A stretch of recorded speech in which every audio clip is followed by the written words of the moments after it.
हाँ, good afternoon my dear students. 19 पे doubt था, तो 19 को कैसे बनाएंगे, 19 को कैसे बनाएंगे वो देखो। सबसे पहले तो ये कार्बन sp2 ये नाइट्रोजन ऑलरेडी sp2 है ही है, ये भी नाइट्रोजन sp2 है, क्योंकि ये लोन पेयर के बाजू में p ऑर्बिटल खाली है, p ऑर्बिटल खाली है। तो यहाँ पे देखो, यहाँ पे दो इलेक्ट्रॉन्स, यहाँ पे दो इलेक्ट्रॉन्स 4 हो गया, और ये दो इलेक्ट्रॉन्स 6 पाई इलेक्ट्रॉन्स हो गया।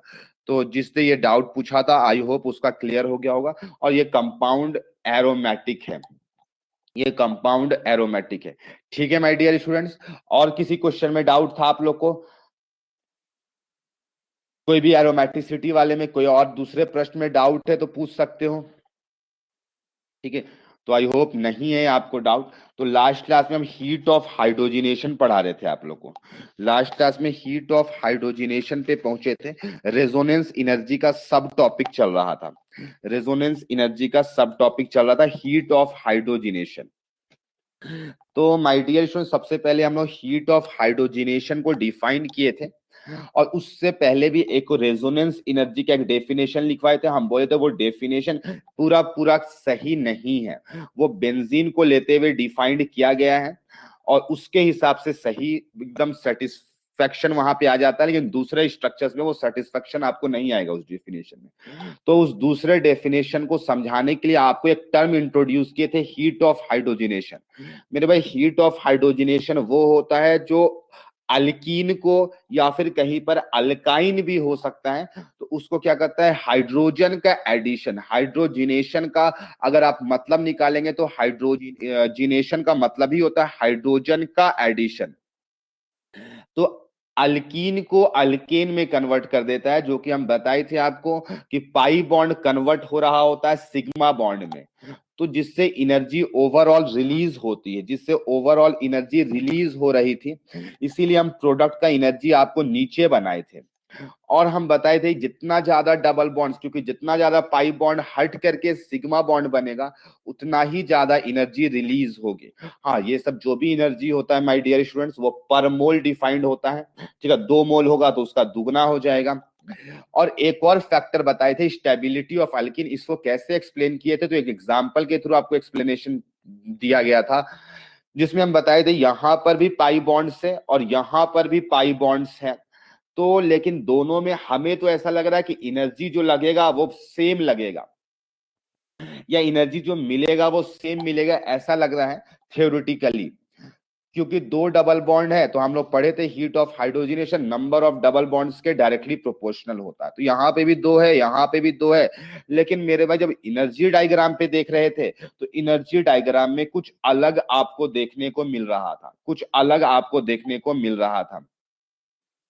तो देखे थे जो ज्यादा स्टेबल था उसका एनर्जी कम होगा, जो कम स्टेबल होगा उसका एनर्जी ज्यादा होगा, लेकिन फाइनली प्रोडक्ट तो दोनों केस में सेम मिल रहा था, तो एनर्जी, फाइनल एनर्जी सेम था।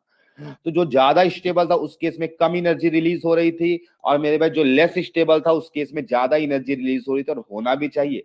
वो ज्यादा स्टेबल हुआ, वो बहुत ज्यादा स्टेबल नहीं हुआ, तो कम एनर्जी रिलीज होगी। तो जिसका स्टेबिलिटी ज्यादा है उसका heat of hydrogenation come release हुआ। तो यहां पर हम लोग देखे थे एक डबल बॉन्ड को ब्रेक करने के लिए, यानी एक डबल बॉन्ड को हाइड्रोजिनेट करने के लिए x जूल एनर्जी रिलीज होता है।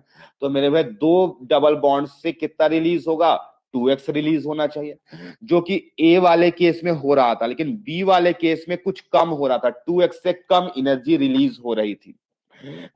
2x होना तो चाहिए था, लेकिन कम एनर्जी रिलीज हुई थी, जो कि ग्राफिकली आप देख सकते हो। तो मेरे पास सवाल है, ये काहे कम हुआ? ये जो इतना गैपिंग आया मेरे भाई, ये जो गैपिंग आ रहा है, ये इतना वाला, ये गैपिंग क्यों आ रहा है? ये कौन सा एनर्जी है? तो मेरे भाई ये रेजोनेंस एनर्जी है। हाँ, तुम कह सकते हो heat of hydrogenation between A and heat of hydrogenation between B, उसको रेजोनेंस एनर्जी कह सकते हो।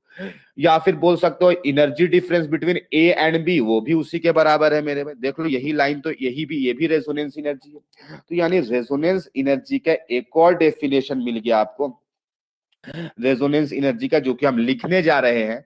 तो रेजोनेंस एनर्जी, रेजोनेंस एनर्जी मेरे भाई ये किसके इक्वल होगा? तो ये heat of hydrogenation theoretical, theoretical minus heat of hydrogenation experimental.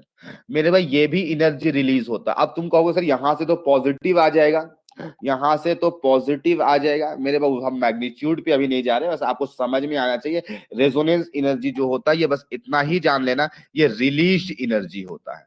ठीक है, ये ओवरऑल निगेटिव ही होना चाहिए। ठीक है, अब यहां से पॉजिटिव आएगा निगेटिव आएगा इस पर फोकस नहीं है, हमें इससे कोई मतलब भी नहीं है यहाँ पे, इसलिए हम ज्यादा पॉजिटिव या निगेटिव पे बात नहीं करें। बस आपको इतना ही जानना है कि थ्योरेटिकल माइनस एक्सपेरिमेंटल जो होता है उसको रेजोनेंस एनर्जी कहते हैं। मेरे भाई इसी को आप लिख सकते हो energy difference between A minus energy difference of B. तुमको अगर ये तो पॉजिटिव आ जाएगा मेरे भाई लगा लेना, बाद में निगेटिव कर लेना, कोई मतलब नहीं है हमें, बस हम आपको समझाएं कि एक्चुअली ये यहां से डिफाइंड है। हाँ एनर्जी तो था ए का माइनस बी का वो भी सेम आ जाता है, तो वो अलग बात है। तो ये भी एक डेफिनेशन है हीट ऑफ हाइड्रोजनेशन ये के टर्म में, रेजोनेंस एनर्जी का एक डेफिनेशन, और ये ज्यादा एक्यूरेट डेफिनेशन है। ठीक है, theoretical heat of hydrogenation minus experimental heat of hydrogenation.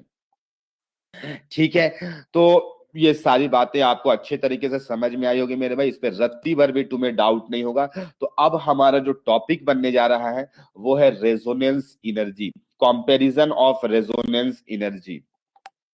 ठीक है मेरे भाई, comparison of resonance energy, comparison of resonance energy.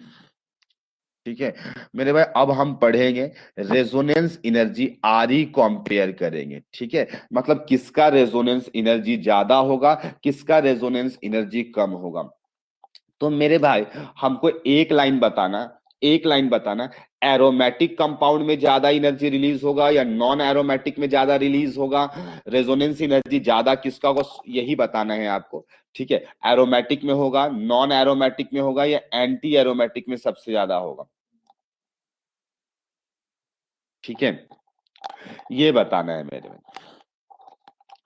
तो बहुतों का जवाब आ रहा है कि सर एरोमेटिक में होगा, लेकिन जुबैक का जवाब आया कि सर नॉन एरोमेटिक में सबसे ज्यादा होगा।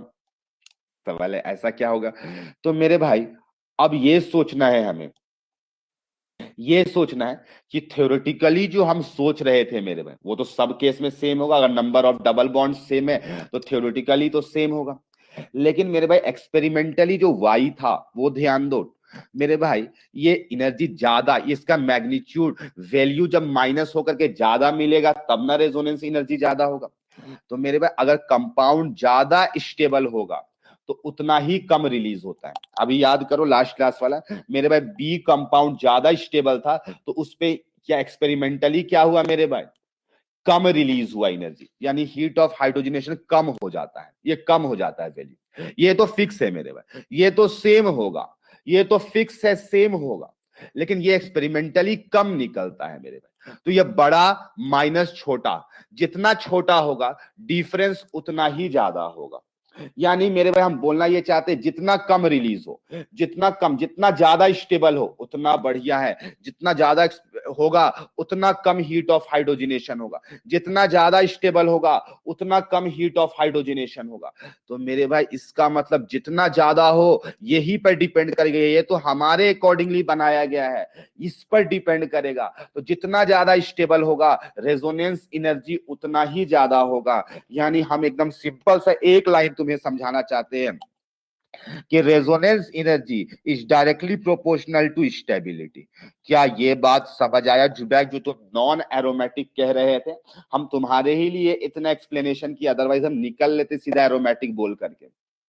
बताओ समझ आया कि नहीं आया। हाँ, तो यहां पर अब क्या चीज है मेरे भाई, इसका मतलब एरोमेटिक का सबसे ज्यादा होगा मेरे भाई, उसके बाद किसका होगा, नॉन एरोमेटिक का, नॉन एरोमेटिक का, और मेरे भाई उसके बाद होगा एंटी एरोमेटिक का, उसके बाद होगा एंटी एरोमेटिक का। ये हो गया मेरे भाई। तो अब एक एक करके हम लोग पॉइंट वाइज लिखेंगे, पॉइंट वाइज लिखेंगे। ठीक है, कैसे इसको एक्सप्लेन करेंगे ये तो समझ में तो आ रहा है मेरे भाई। रेजोनेंस एनर्जी डायरेक्टली प्रोपोर्शनल होता है स्टेबिलिटी की, और एरोमेटिक का, फिर नॉन एरोमेटिक का, फिर एंटी एरोमेटिक का। अब क्या चीज है मेरे भाई कि अगर अगर कोई कंपाउंड एरोमेटिक है तो उसका रेजोनेंस एनर्जी ज्यादा होगा। The compound which is aromatic, which is aromatic has higher resonance energy. मेरे भाई उसका रेजोनेंस एनर्जी हायर होगा, हैज हायर रेजोनेंस एनर्जी। मेरे भाई अब यहाँ पे बच्चों को एक कंफ्यूजन क्रिएट होता है, जो कि हम बताएंगे मेरे भाई अभी अभी थोड़ी देर के बाद। अभी कोई दिक्कत नहीं आएगा, अभी हम एक समझाएंगे तुम्हें। मेरे भाई ये कंपाउंड तुम्हारे सामने हम रख रहे हैं, यहाँ पर एक कंपाउंड है मेरे भाई, ठीक है। यहाँ पर minus charge with lone pair है। माय डियर स्टूडेंट, यहाँ पर भी एक तुम्हारे सामने कंपाउंड है, यहाँ पर निगेटिव चार्ज है, और यहाँ पर भी एक कंपाउंड है जिसपे पॉजिटिव चार्ज है मेरे, ठीक है। तो यहां पर इसका रेजोनेंस एनर्जी का जो ऑर्डर होगा ये होगा। तुम कहोगे सर ऐसा क्यों होगा, तो मेरे भाई ये एरोमेटिक है, ठीक है, ये नॉन एरोमेटिक है, और ये एंटी एरोमेटिक है, ये एंटी एरोमेटिक है। तो ये ऑर्डर तुमको समझ में आ गया होगा। लेकिन हम बच्चों को देखे कंफ्यूज होते हुए रेजोनेंस एनर्जी पर और स्टेबिलिटी ऑफ रेजोनेटिंग स्ट्रक्चर्स। मेरे भाई वो रेजोनेटिंग स्ट्रक्चर्स का स्टेबिलिटी कंपेयर करना होता था, यानी एक कंपाउंड होंगे उसके बहुत सारे रेजोनेटिंग स्ट्रक्चर्स बनते थे, उसको कंपेयर करना होता था। यहाँ पे नेट कंपाउंड को करना है, उसके रेजोनेटिंग स्ट्रक्चर्स को कंपैरिजन नहीं करना है। हाँ भले हम लोग तो ऑन पेपर रेजोनेटिंग स्ट्रक्चर्स ही बनाएंगे, ऑन पेपर तो हम लोग रेजोनेटिंग स्ट्रक्चर्स ही बनाएंगे, लेकिन समझना है एक्चुअल कंपाउंड। मेरे भाई अलग अलग कंपाउंड्स के बीच में हम चेक कर रहे हैं, ये अलग कंपाउंड है, ये अलग है, ये लोग दोनों आरएस नहीं है, ठीक है। किसी एक कंपाउंड का ये लोग आरएस नहीं है, ये अलग कंपाउंड है, ये अलग है, ये अलग है। हाँ, ये अलग कंपाउंड के बारे में सोचे, इसका नेट कंपाउंड जो हाइब्रिड होगा वो एरोमेटिक है। समझ में आया? इसका जो हाइब्रिड होगा वो नॉन एरोमेटिक होगा, इसका जो हाइब्रिड होगा वो एंटी एरोमेटिक होगा। वैसे एंटी एरोमेटिक कंपाउंड रेजोनेंस नहीं शो करते, तो स्टेबिलिटी ऑफ रेजोनेटिंग स्ट्रक्चर्स अलग है, ये कंपाउंड्स का स्टेबिलिटी पर डिस्कशन कर रहे हैं, ठीक है। तो ये बात आपको समझ में आ गया होगा मेरे भाई, ठीक है। दूसरा नंबर पॉइंट डिस्कशन करने जा रहे हैं, ठीक है। The compound which has more number of benzenoid structures। मेरे भाई हम उसके आरएस में बात कर रहे हैं, तो बहुत लाइन कंफ्यूजिंग है, लेकिन ध्यान से सुनना, सब कुछ क्लियर हो जाएगा। The compound which has more number of benzenoid structure are more stable in all of its RS. लिख लो इन, नहीं तो फिर कंफ्यूजिंग बढ़ जाएगा। In all of its RS are more stable, ठीक है। ये क्या लाइन है मेरे भाई, तो इस लाइन को समझते हैं तब जाके क्लैरिटी आएगा। मेरे भाई हम तुम्हारे सामने नेप्थेलीन बना रहे हैं और तुम्हारे सामने फिनेंथ्रासीन भी बना रहे हैं, ठीक है। हाँ, हम नेप्थेलीन का ये स्ट्रक्चर बनाए, लेकिन तुमको सच समझना है, हम आरएस ही बनाएंगे, लेकिन तुमको सच वाला समझना है, ठीक है। क्योंकि यहाँ पे कंपाउंड्स के बीच में कंपैरिजन चल रहा है, यहाँ पे कंपाउंड्स के बीच में आरएस नहीं, ये अलग कंपाउंड है, ये बिल्कुल अलग है। तो मेरे भाई इसके जो आरएस बनेंगे, तो इसके बेंजीनोइड आरएस, तो इसको याद होगा 3 RS बेंजीनोइड होते थे, ये हम लोग देखे थे मेरे भाई, पीछे पलट करके देख सकते हो। और एंथ्रासीन का 4 RS बेंजीनोइड था।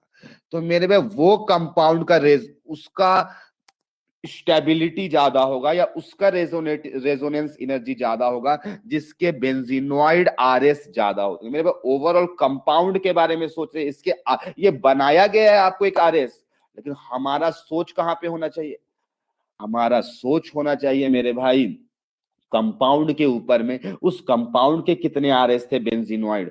तो मेरे भाई इस तरीके से सोचना पड़ेगा आपको। हाँ, अलग अलग कंपाउंड देख के ही पता चले क्या सवाल है, आपको देख के ही पता चले। ऐसा नहीं है आरएस को कंपेयर कर देना मेरे भाई, आरएस को मत बोल देना कि सर इसमें भी एक ही बेंजीनोइड दिखता है, इसमें भी एक ही बेंजीनोइड दिखता है, तो दोनों बराबर हो जाएगा। नहीं, वो चीज नहीं है। सच के बारे में सोच रहे, इसका सच के बारे में सोच रहे हैं, ठीक है। जुबैर अगर कोई बड़ा बात है तो बोल दो सीधा, ठीक है। मतलब जितना रेजोनेटिंग, यस अभी उस पॉइंट को लाने जा रहे हैं, यस अभी जुबैक उसी पॉइंट को लाने जा रहे हैं। डिफरेंस तुम लोग को समझ में आ रहा है कि स्टेबिलिटी ऑफ रेजोनेटिंग स्ट्रक्चर्स क्या चीज था और ये रेजोनेंस एनर्जी क्या चीज है?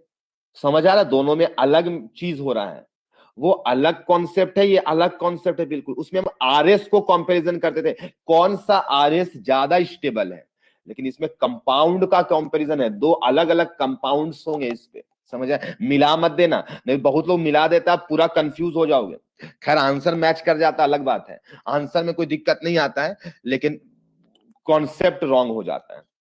ठीक है, तो इसलिए कोई बड़ा दिक्कत नहीं है, इसलिए स्टूडेंट्स कंफ्यूज भी होते रहते हैं। तो माय डियर स्टूडेंट्स, अब जो हमारा थर्ड नंबर पॉइंट है, उसी पॉइंट को लिखने जा रहे हैं। द कंपाउंड विच हैज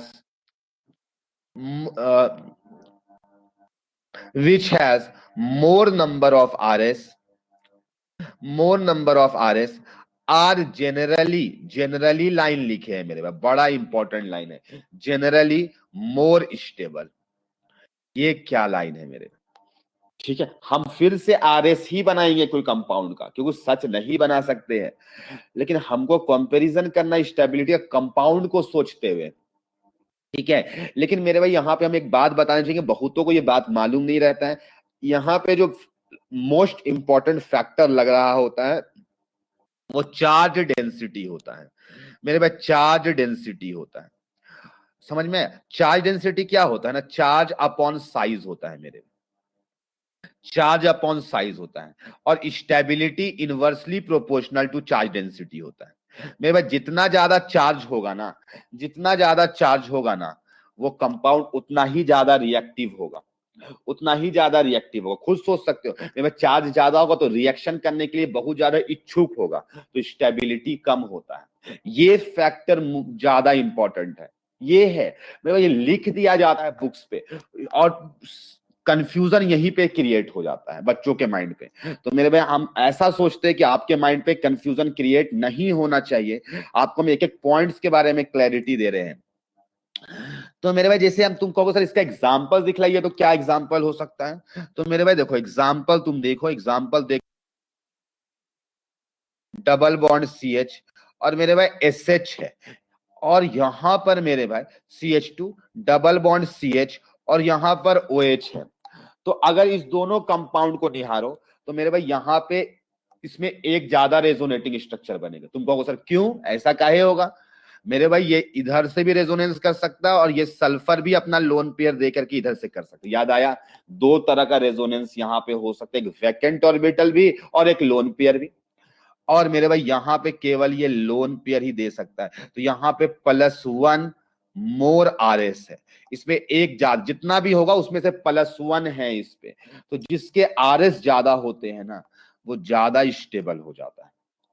मेरे भाई ये सही तो है, यहाँ पे इस पॉइंट पे इस एग्जाम्पल में तो वैलिडेट हो जाता है, लेकिन मेरे भाई तुम्हारे सामने में एक ऐसा एग्जाम्पल तुम्हारे मुंह पे फेंकेंगे जो तुम फंस जाओगे इस कॉन्सेप्ट के। तो आपको ये ज्यादा इंपॉर्टेंट है, ये लाइन जो लिखा गया है वो ज्यादा इंपॉर्टेंट, फोकस करना मेरे भाई। हाँ ये तो लाइन बिल्कुल समझ में आ रहा कि सर इसमें लोन पेयर ज्यादा डिस्पर्स होगा, पाई इलेक्ट्रॉन्स ज्यादा डिस्पर्सन करेगा, इस पे पाई इलेक्ट्रॉन्स कम डिस्पर्सन करेगा, तो कम डिस्पर्सन करेगा तो लेस स्टेबल होगा, ये मोर स्टेबल होगा। ये लाइन तो बिल्कुल क्लियर है ना मेरे भाई कि रेजोनेंस करने से स्टेबिलिटी बढ़ती है, तो जितना ज्यादा रेजोनेंस होगा उस पे लोन पेयर उतना ही ज्यादा डिस्पर्स होगा, इलेक्ट्रॉन्स उतना ही ज्यादा डिस्पर्स होगा, इसमें कम डिस्पर्सन होगा। ये लाइन तो क्लियर है ना, इसका इसमें कोई तो कंफ्यूजन नहीं है। अगर क्लियर है तो एक बार लिखो चैट पे या मुंह से बोलो कि क्लियर है। हाँ ठीक है, अब जो हम एग्जाम्पल तुम्हारे सामने रखेंगे मेरे पास, वो थोड़ा सा कंफ्यूजिंग है, थोड़ा सा कंफ्यूजिंग है, तो ध्यान से देखना और निहारना मेरे पास। तुम्हारे सामने दो एग्जाम्पल पुट करेंगे अभी, और एक्चुअल में ये फैक्टर लग रहा होता है, इसमें भी चार्ज कम हो रहा है, लोन पेयर ज्यादा डिस्ट्रीब्यूट हुआ मेरे भाई, तो हर इसका जो हाइब्रिड बनेगा उसमें चार्ज कम आएगा, सबके ऊपर में डिस्ट्रीब्यूट हो जाएगा, लेकिन इस पे चार्ज कम डिस्ट्रीब्यूट हुआ तो चार्ज डेंसिटी कम था। तो दरअसल मेन फैक्टर जो है वो चार्ज डेंसिटी का है, ना कि आपका रेजोनेटिंग स्ट्रक्चर्स का है। तो मेरे पास सेकेंड एग्जांपल तुम्हारे मुंह पे फेंकने जा रहे हैं, वो तुम समझना अच्छे से। मेरे भाई ये क्वेश्चन बहुत फेमस है, ठीक है, अच्छा से देखना। यहाँ पे माय डियर स्टूडेंट, यहाँ पे फिनो ऑक्साइड आयन है, ये फिनो ऑक्साइड आयन है, ठीक है। और मेरे भाई तुम्हारे सामने कार्बोक्सिलेट आयन रख रहे हैं, ये COO माइनस। तो मेरे भाई यहाँ पे तुम RS बनाओगे तो ज्यादा बनेगा, इसका बनाए भी हो, यहाँ पे लोन पेयर आएगा, फिर निगेटिव चार्ज यहाँ, फिर यहाँ, फिर यहाँ, इस तरीके से थोड़ा 4 स्ट्रक्चर्स बनेगा, 5 स्ट्रक्चर्स बनेंगे, इसके टोटल 5 RS होंगे। तुम बना करके भी देख सकते हो, और इवन बनाए भी हो, इसके 5 RS होंगे, लेकिन इसके 2 ही RS होंगे। हम सच वाले के बारे में सोच रहे हैं, बनाया भले गया है आपको ऐसा, लेकिन मेरे भाई तुम कहोगे सर इसका RS ज्यादा है तो इसका रेजोनेंस एनर्जी ज्यादा होना चाहिए, लेकिन होता इसका ज्यादा। अब क्या डाउट आ गया मेरे भाई, बड़ा दिक्कत आ गया, बड़ा दिक्कत आ गया। तो मेरे भाई एक लाइन तुम्हें याद होगा, उस उस रेजोनेटिंग स्ट्रक्चर का कंट्रीब्यूशन ज्यादा होता है, उस रेजोनेटिंग स्ट्रक्चर का कंट्रीब्यूशन ज्यादा होता है जो मोर स्टेबल होता है। उस रेजोनेटिंग स्ट्रक्चर का कंट्रीब्यूशन ज्यादा होता है जो क्या होता है माय डियर स्टूडेंट्स, जो ज्यादा स्टेबल होता है। ये लाइन तो बिल्कुल क्लियर है। तो मेरे भाई इसके भी बहुत सारे RS बनेंगे, इसके भी बहुत सारे RS बनेंगे, तुम बना करके देखो। मेरे भाई ये वाला RS बेंजीनोइड स्ट्रक्चर को रखा हुआ है, दिखाई दे रहा है इसमें बेंजीनोइड। अगला जो भी स्ट्रक्चर होगा मेरे भाई वो सब में निगेटिव चार्ज आएगा, अंदर पे रिंग में, अंदर पे रिंग में निगेटिव चार्ज आता हुआ दिखाई देगा, कभी यहां आएगा, कभी यहां आएगा, कभी यहां आएगा। लेकिन ये मोर स्टेबल रेजोनेटिंग स्ट्रक्चर बनाया गया। हम तो असल में सच बना रहे हैं, लेकिन बना हुआ ऑन पेपर क्या है, मोस्ट स्टेबल रेजोनेटिंग स्ट्रक्चर। मेरे भाई इसका जो अगर तुम सोचो इसको तो ये मोर स्टेबल है। हाँ, इसका अगर तुम सोचो सच वाला स्ट्रक्चर तो इसका सच मेरे भाई ऐसा होगा, ऐसा होगा। इसमें भी पार्शियल माइनस होगा, यानी माइनस हाफ, इसमें भी माइनस हाफ चार्ज होगा। लेकिन मेरे भाई इसमें क्या होगा, ज्यादा स्टेबल रेजोनेटिंग स्ट्रक्चर होने की वजह से इसका कंट्रीब्यूशन उस हाइब्रिड में ज्यादा होगा, उस हाइब्रिड में ज्यादा होगा, तो जिसकी वजह से इसमें माइनस चार्ज जो होता है माइनस हाफ से ज्यादा रह जाता है। नेट जब निकाला जाता है कंट्रीब्यूशन के अकॉर्डिंगली तो चार्ज इसमें जो आता है ये माइनस हाफ, जैसे दोनों इक्विवेलेंट रेजोनेटिंग स्ट्रक्चर था तो दोनों में इक्वल इक्वल चार्जेस डिस्ट्रीब्यूट हो गए। लेकिन मेरे भाई इसमें अनइक्वल डिस्ट्रीब्यूशन होगा चार्जेस का, तो यहां पे माइनस हाफ से ज्यादा रह जाता है, तो जिसकी वजह से क्या हो जाता है मेरे भाई, ये क्या हो जाता है, लेस स्टेबल हो जाता है। क्या बोले, बात समझ में आया? तुम चाहो तो ये सब को हिंदी में लिख लेना, ये क्यों ऐसा हो रहा है, इसका रियल फैक्ट क्या है। और मेरे भाई अगर तुमको ये लाइन समझ में आए तो तुम्हारा ऑर्गेनिक क्लियर हो रहा है। हाँ, नहीं तो याद भी बहुत लोग रख सकते हैं, इसके ऊपर स्टार लगाओ, इसको याद तो रखना ही पड़ेगा, लेकिन क्यों हो रहा है इसका रीजन हम दे दिए मेरे भाई। तो ये सब इसीलिए हुआ, ड्यू टू चार्ज डेंसिटी।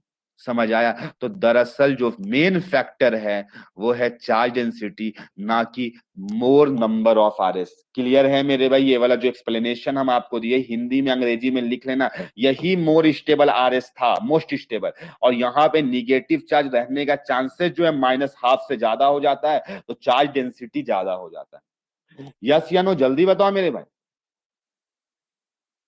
हाँ, तो ये सब लाइंस आपको पता है, जब फील करना है कंपाउंड्स को क्या हो रहा है, हम रियल कंपाउंड्स को फील कर रहे हैं, हम लोग रियल कंपाउंड्स को फील कर रहे हैं। हाँ, तीसरा नंबर भी एग्जांपल मेरे में, अब तुमको कंफ्यूजन नहीं होगा। तीसरा नंबर एग्जांपल तुम्हारे सामने हम रख रहे हैं मेरे भाई। ये R की जगह पे कुछ भी हो सकता है, आपको पता होना चाहिए। ये R की जगह पे कुछ भी हो सकता है। ये RCOO माइनस है, और मेरे भाई आपके सामने कार्बोनेट आयन है। कोई बता सकता है इस दोनों में से ज्यादा स्टेबल कौन होगा? ज्यादा स्टेबल कौन होगा, RCOO माइनस होगा कि ये होगा? तो बात क्या है मेरे भाई, सेकंड सेकंड ज्यादा स्टेबल होगा? नहीं मेरे भाई, तुम लोग RS सोच लेता है, तुम लोग RS सोच लेता है फिर से। नहीं, सच को सोचो, चार्ज डेंसिटी वाला फैक्टर दरअसल है मेरे भाई। इसका इसका RS जो बनेगा दोनों इक्विवेलेंट होगा, एक जैसा अभी जस्ट बताए थे तुम खुद, तो माइनस हाफ और माइनस हाफ चार्ज आएगा। और मेरे भाई इसका भी सारे RS इक्विवेलेंट होंगे, इसके भी both have equivalent RS, both have all equivalent RS, एक जैसे ही RS होंगे। लेकिन मेरे भाई चार्ज डेंसिटी हम हमेशा बोले हैं देखने के लिए। तो मेरे भाई यहाँ पे भी आएगा, यहाँ पे भी इक्विवेलेंट होने की वजह से हम चार्ज आसानी से बता सकते हैं, हर में -2/3 होगा, क्योंकि टोटल चार्ज -2 है, 3 में डिस्ट्रीब्यूट हो रहा है। तो ये सच दोनों के आरएस जो है इक्विवेलेंट बनेंगे, लेकिन इसके 2 आरएस होंगे, इसके 3 आरएस होंगे मेरे भाई टोटल। एक खुद बना हुआ है, इसके अलावा 2 और बनेगा।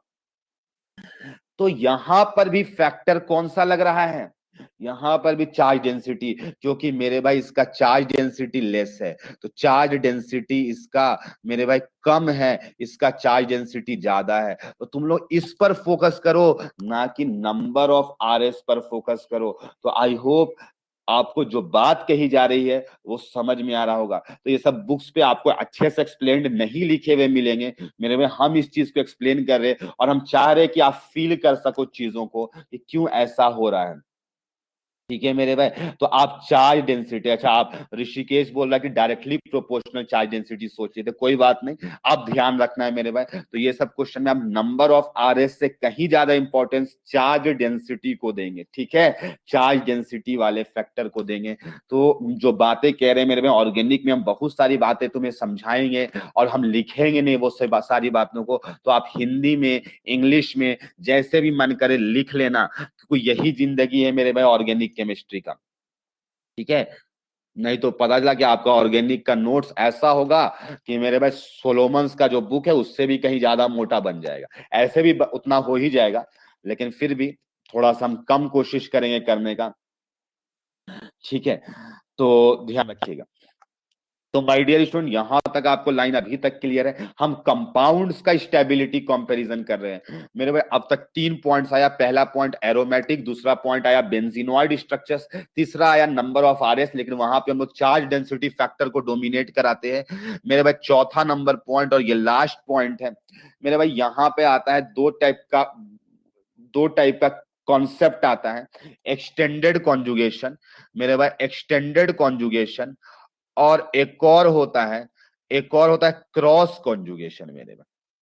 क्रॉस कॉन्जुगेशन होता है, देखो रटने का तो अभी हम रटेंगे यहाँ पे, लेकिन मेरे भाई समझेंगे भी, समझ करके रटने में आपको आसान पड़ेगा मेरे भाई। ये क्या होता है, flow of electrons in one direction, flow of electron in one direction मेरे भाई। इसमें फ्लो जो होगा इलेक्ट्रॉन का एक ही डायरेक्शन में होगा, यानी इसको ऐसा भी बहुत लोग बोलते हैं सीरीज कॉन्जुगेशन, एक डायरेक्शन में होगा, यानी conjugation in only one direction, conjugation in only one direction मेरे भाई। बोलने का बहुत कुछ बोला जाता है, लेकिन हम जो असल फैक्ट लिखे है, flow of electron in one direction मेरे भाई, यहां पे flow of electron different direction में होगा, flow of electron in different direction, different direction मेरे भाई। तो इसको लोग, बहुत लोग इसको पैरेलल कॉन्जुगेशन भी कहता है, पैरेलल कॉन्जुगेशन भी कहता है। ठीक है, तो इससे फायदा या नुकसान क्या हो रहा है मेरे भाई? कभी एक लाइन ऐसा सुने हो क्या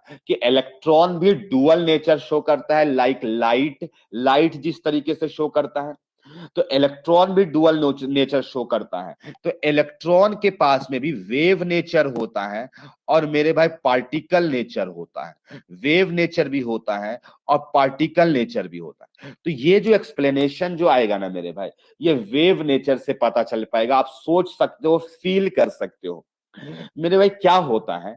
हमको एक लाइन बताना, अगर वेव्स एक डायरेक्शन में मूव करता है तो वहां पे कंस्ट्रक्टिव इंटरफेरेंस बनेगा कि डिस्ट्रक्टिव बनेगा, सेम डायरेक्शन में मूव करेगा तो?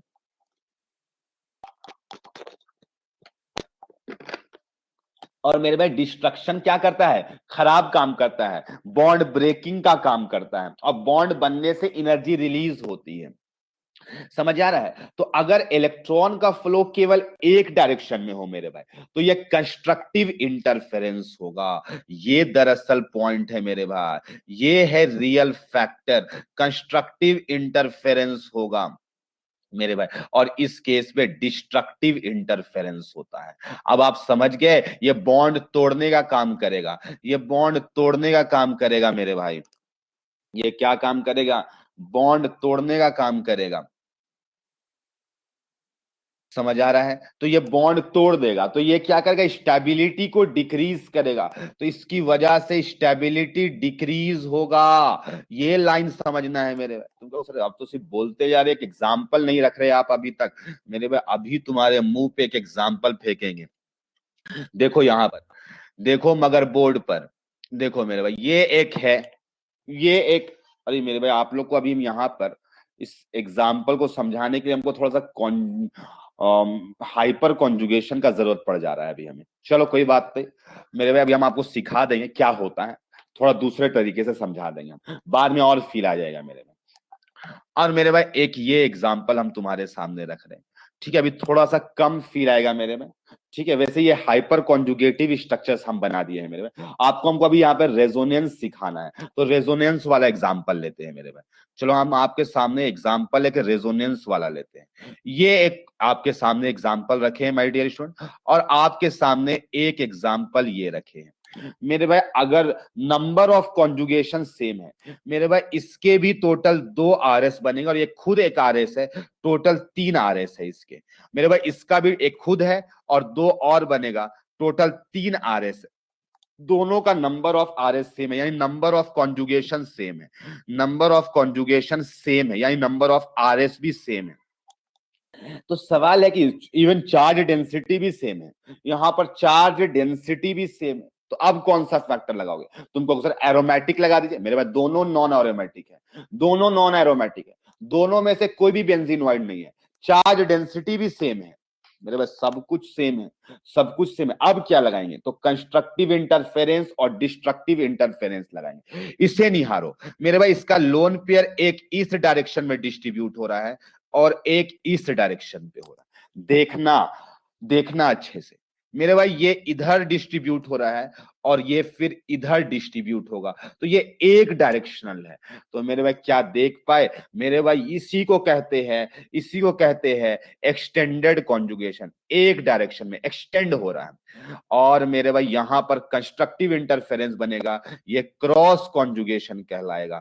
तो मेरे भाई ये बातें आपको समझ आई कि नहीं आई मेरे भाई? जब हाइपर कॉन्जुगेशन समझाएंगे हम तो आपको दिखाई देगा ये इलेक्ट्रॉन भी इधर मूव कर रहा है, ये इलेक्ट्रॉन भी इधर मूव कर रहा है। जैसे ये हाइपर कॉन्जुगेटिव स्टेबिलिटी है, लेकिन मेरे भाई ये इधर मूव कर रहा है, ये इधर मूव कर रहा है, तो इसका स्टेबिलिटी ज्यादा हो जाएगा, क्योंकि ये एक डायरेक्शन में फ्लो ऑफ इलेक्ट्रॉन्स है।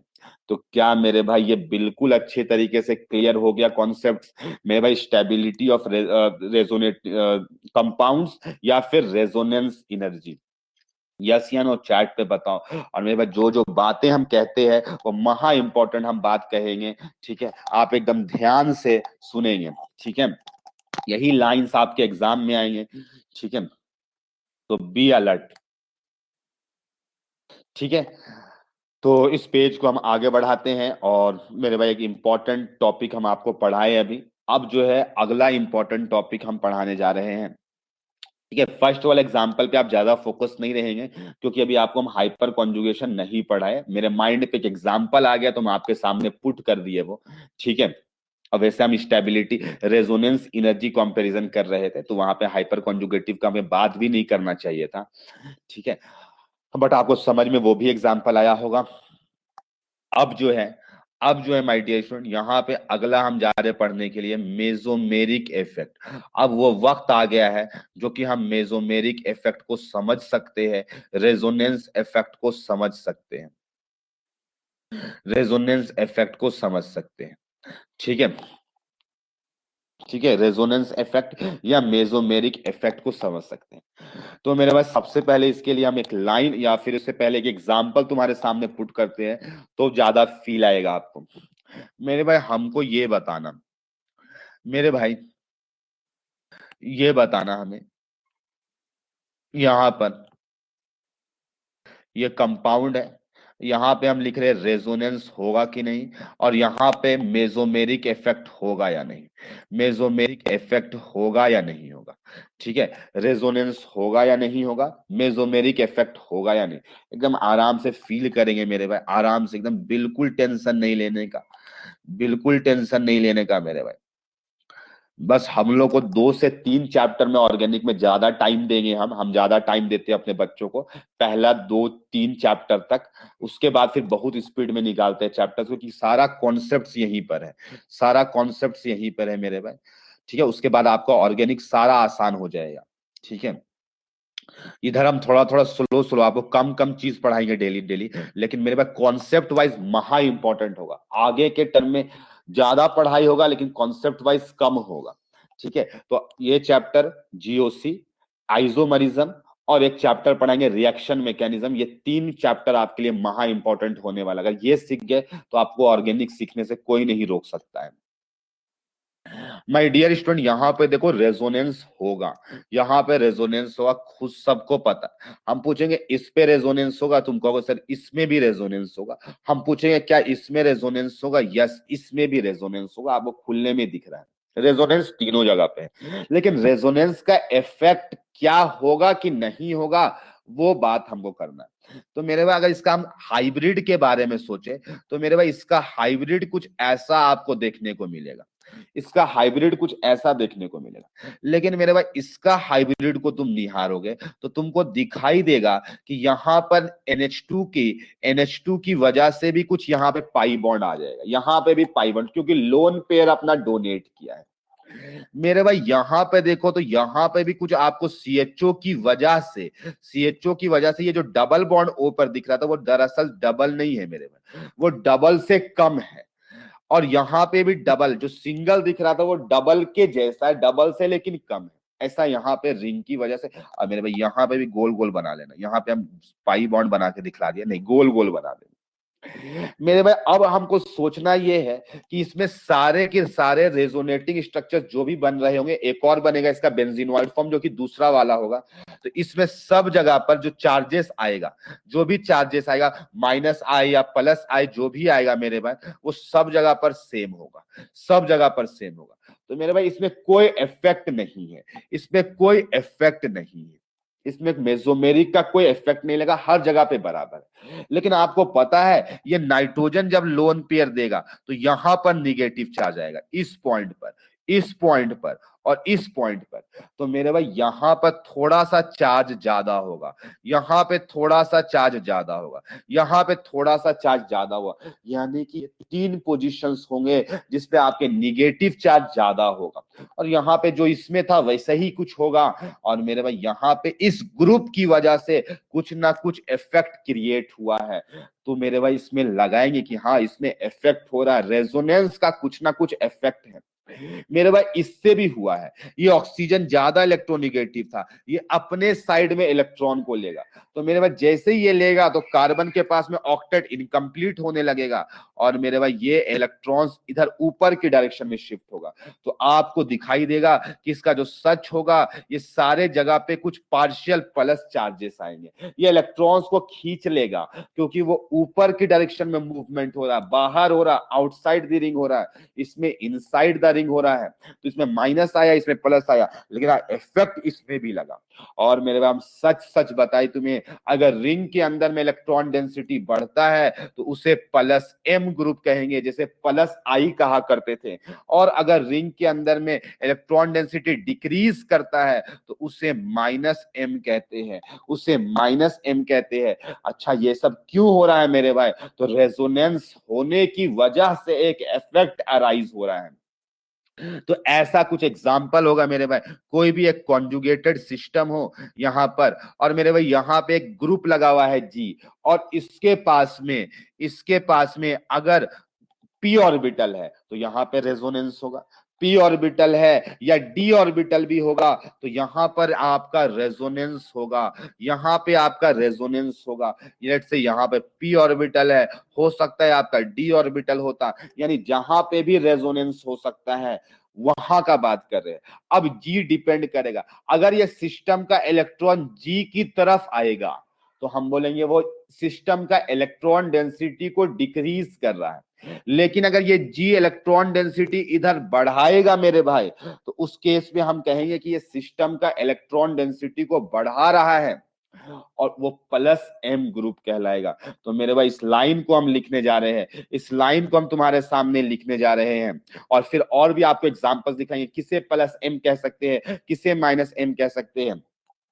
तो मेरे भाई मेसोमेरिक इफेक्ट जो होता है ये भी एक परमानेंट इफेक्ट होता है। तो लिखो permanent effect, permanent effect, permanent effect arises, arises मेरे भाई परमानेंट इफेक्ट होता है, arises due to, permanent effect arises due to,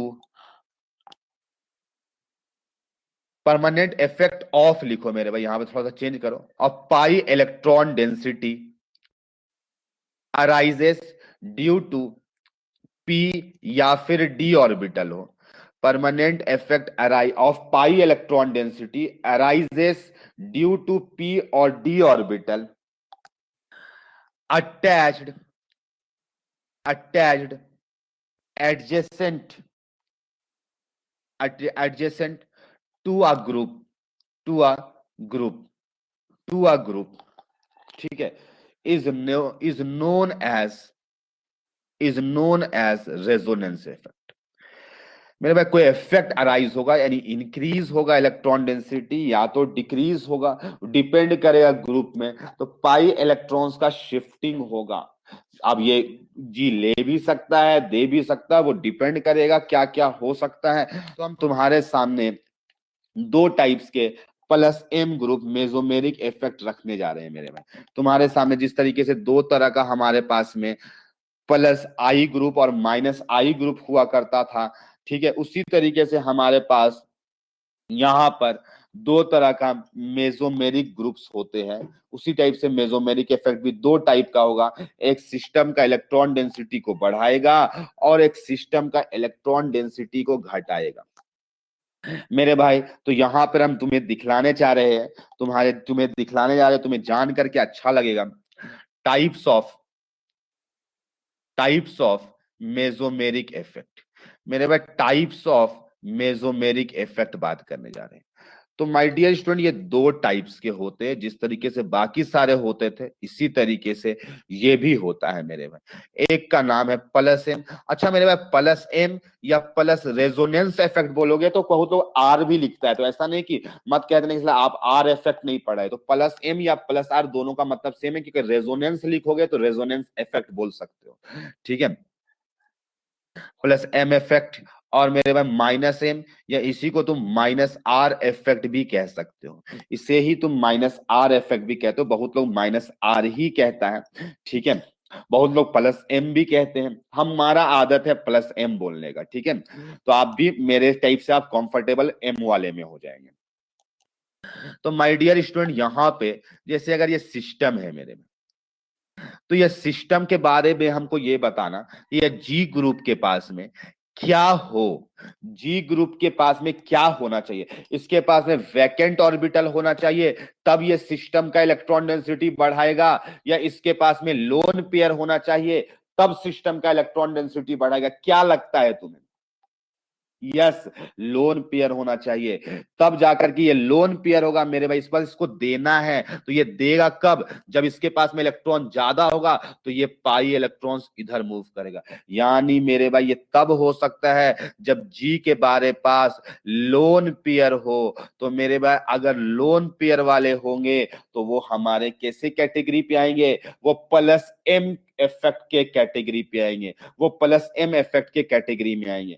और मेरे भाई ये जी कैसा होना चाहिए, वैकेंट ऑर्बिटल होना चाहिए कि लोन पेयर होना चाहिए, तब ये माइनस एम कब काम करेगा, कब ये इलेक्ट्रॉन छीनेगा मेरे भाई। तो वैकेंट ऑर्बिटल होना चाहिए, खाली होना चाहिए, तब वो इलेक्ट्रॉन लेगा, तब ये इलेक्ट्रॉन लेगा माय डियर। यानी इसके पास में इलेक्ट्रॉन्स की कमी होनी चाहिए तब ये अपनी तरफ मूव करवाएगा। ये बातों को समझना, चीजों को फील करना, तब मजा आएगा मेरे भाई, कि बीच से ऐसे लाइन खींच दो तो अच्छा लगेगा आपको।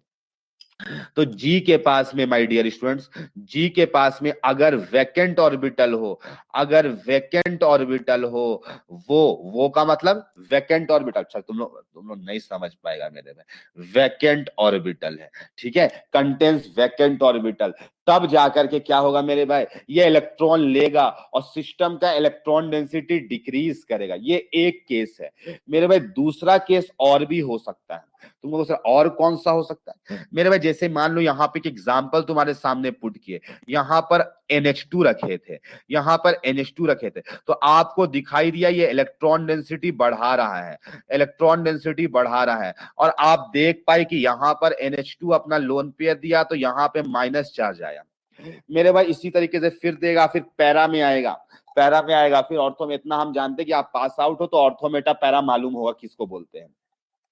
तो ऑर्थो और मेटा में नहीं आएगा, फिर पैरा में आएगा। तो इस तरीके से ये सिस्टम में इलेक्ट्रॉन डेंसिटी बढ़ रहा है मेरे भाई। यहां पर क्या चीज है, तुम सर इतना स्पेस क्यों छोड़े हो मेरे भाई? एक बात और लिखना है वहां पे मेरे भाई। यहां पर अगर आपके सामने में CH2 प्लस है, इसके पास में वैकेंट ऑर्बिटल है, ये इलेक्ट्रॉन लेगा तो यहां पर रिंग के अंदर में पॉजिटिव चार्ज आएगा, रिंग के अंदर में पॉजिटिव चार्ज आएगा। अच्छा से निहारो, डबल बॉन्ड CH2 ये न्यूट्रल बन जाएगा और यहाँ पे प्लस आ जाएगा। ये सब रेजोनेंस करने तो सीख गए होंगे। और डॉट डॉट डॉट R बनेगा। तो ये सिस्टम के अंदर इलेक्ट्रॉन डेंसिटी घटा दिया है मेरे भाई। एक केस और भी हो सकता है, एक केस और भी हो सकता है। तुमको सर क्या हो सकता है मेरे भाई? मल्टीपल बॉन्ड्स हो, मल्टीपल बॉन्ड्स हो, बी के पास में, जी के पास में मल्टीपल बॉन्ड हो। तुम कहोगे सर कैसा मल्टीपल बॉन्ड?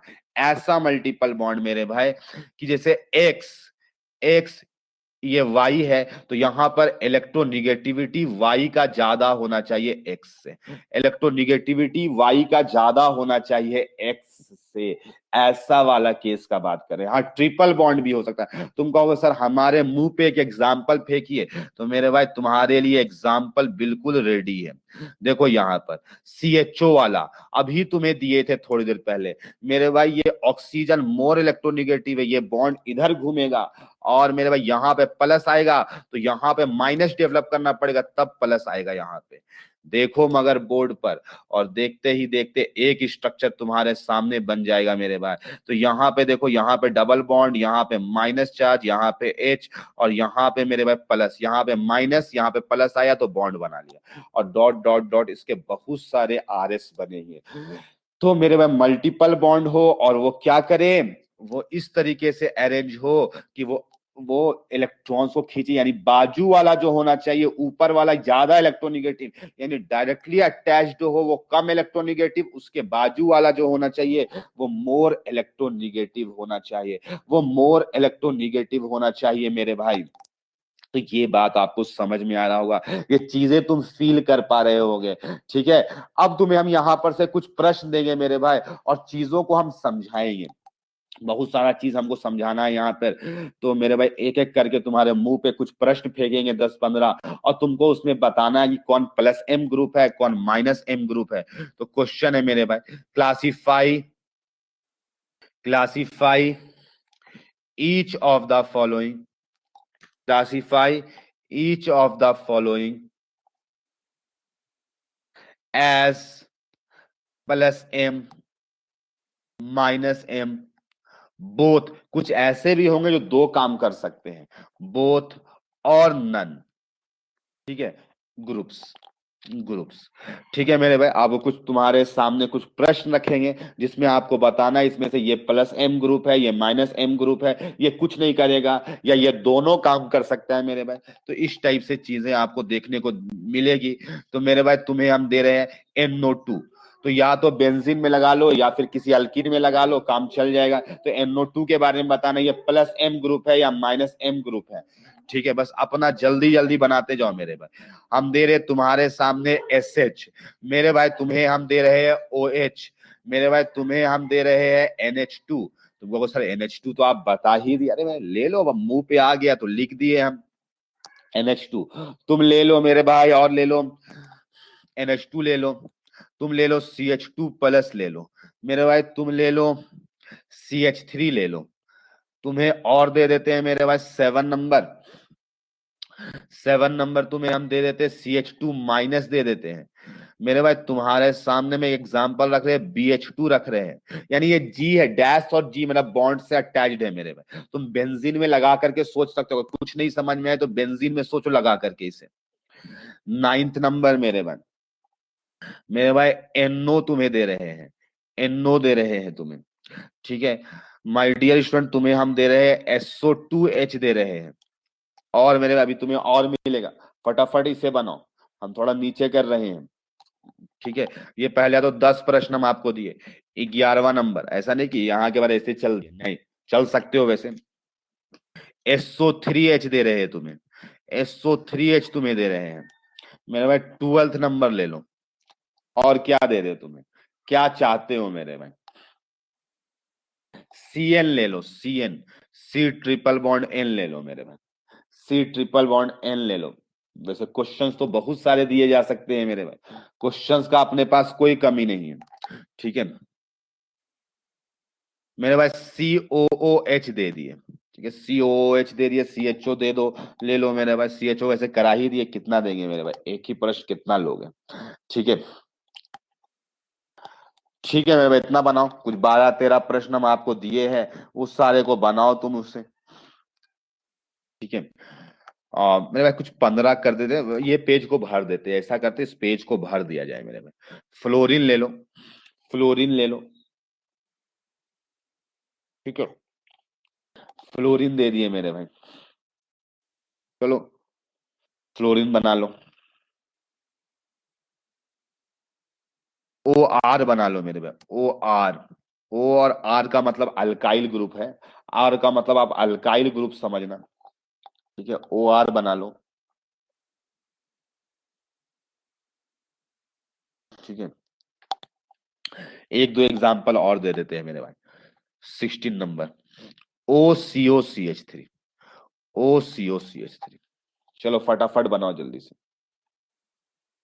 ऑक्सलेट आयन हो जाएगा, वो असल में वहां पे भी तुम्हारा वही लगेगा मेरे भाई जो लग रहा है, ठीक है, जो वहां पे भी वही होगा जो COOH पे होगा, इंडक्टिव में फर्क पड़ जाएगा, वो पॉजिटिवली चार्ज स्पीसीज हो जाएगा, ठीक है, वहां पे फर्क पड़ेगा, अदरवाइज कहीं और नहीं फर्क पड़ेगा मेरे भाई, जल्दी जल्दी बनाओ, फटाफट और जल्दी जल्दी बनाना, ठीक है, लेट बिल्कुल नहीं करना मेरे भाई।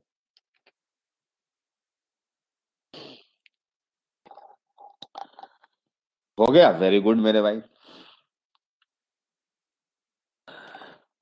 2 मिनट और टाइम देते, जल्दी से बना लो, जो लोग नहीं बनाए हैं वो जल्दी जल्दी अप्रोच लो मेरे भाई।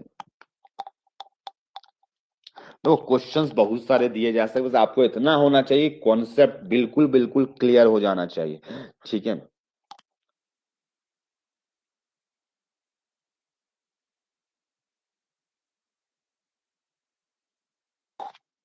फिर लास्ट वाला छोड़ दो।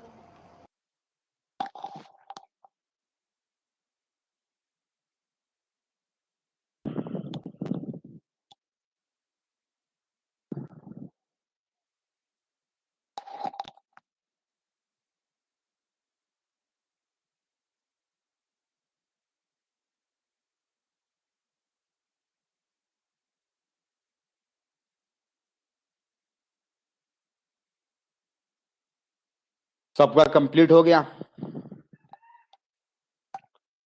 यस लिख रहा है मतलब कंप्लीट हो गया, ऐसा हम मान लेते हैं मेरे भाई।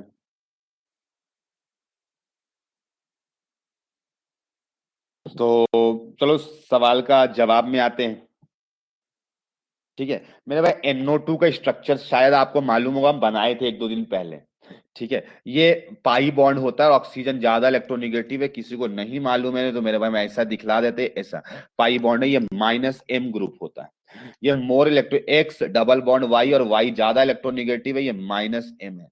यहाँ पे सल्फर के पास में लोन पेयर भी है और वैकेंट ऑर्बिटल भी है, ये बोथ है, ये बोथ है, इसके पास में लोन पेयर भी है और वैकेंट ऑर्बिटल भी है, ये बोथ है, दिखाई दे रहा है सबको मेरे भाई। इसके पास में केवल लोन पेयर है, इसके पास में केवल लोन पेयर, इसके पास वैकेंट ऑर्बिटल नहीं, ये +M ग्रुप है।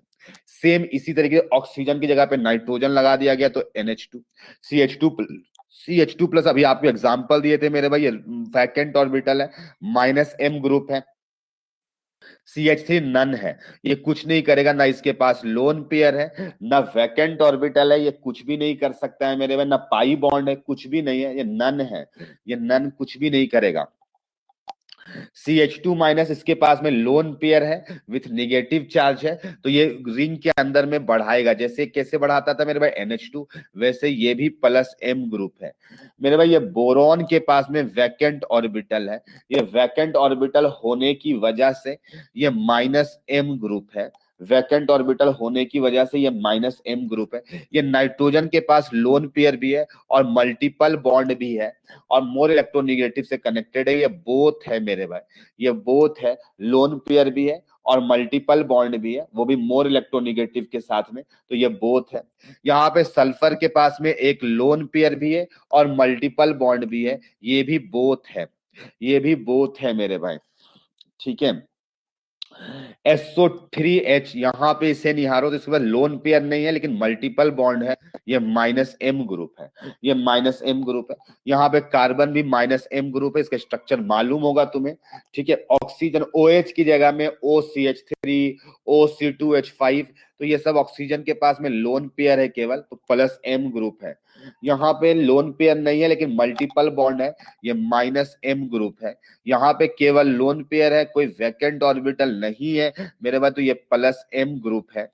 ठीक है, यहाँ पे लोन पेयर है मेरे भाई और वैकेंट ऑर्बिटल मल्टीपल बॉन्ड से भी नहीं कनेक्टेड है, ना वैकेंट ऑर्बिटल है, ये भी प्लस M ग्रुप ही है, ये भी प्लस M ग्रुप है। इसी तरीके से एक एग्जांपल और लिख लो मेरे भाई इसी टाइप का, NH, जैसे यहाँ पर लिखा हुआ आपका ऑक्सीजन, उसी तरीके से NH लिख दिए, सेम क्वेश्चन है मेरे भाई, बस नाइट्रोजन बदल दिए, ये भी एक प्लस M ग्रुप ही है, ये भी एक प्लस M ग्रुप है। ये लोग वीकली प्लस M होता है क्योंकि इसका रेजोनेंस रिंग के साथ में भी होगा और इधर भी होगा, दोनों डायरेक्शन में होता है।